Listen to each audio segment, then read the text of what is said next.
Kasia, you were sixth, you were fifth, fourth, second, third, everything here, and now this. Tell me how it feels.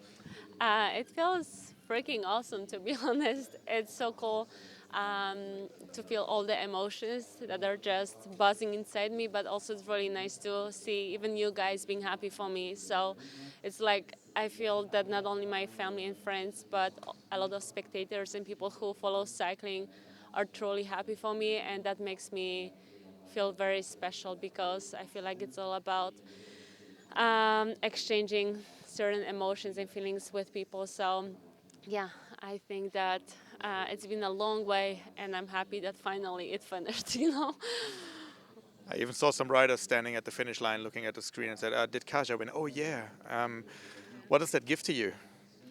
I think that, to be honest, somehow since this morning, I kind of knew that this day belongs to us. So it's interesting how it works. I think that together with my team, we did great preparation, and also I had this time I could spend on Teide preparing for those classics. So to be able to check something after hard work, it definitely feels like relieving and satisfying. And also, I feel like with that, I can say a big thank you to my supporters, to my sponsors, to my whole team, because I feel like nobody ever stopped believing in me, and that means a lot to me.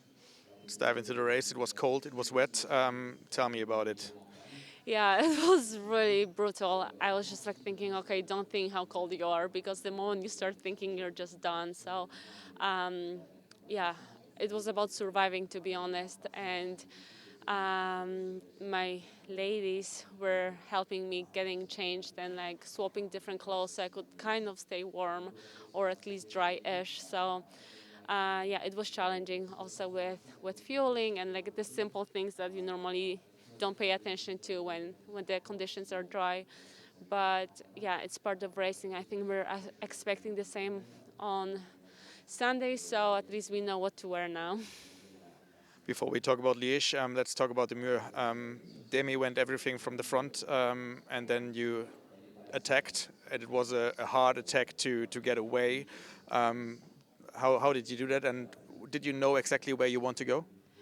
So last year I dropped from Demi's wheel, and from that moment I knew that this is something I have to work on. I knew what she did last year, and I just like took it into account when I was preparing for the Ardennes Classics. So once I saw her going to the front, I was like, yes, okay, I know this, and it was perfect because she set a hard pace, meaning that there were not many girls like rotating around, which was easier to maintain the position.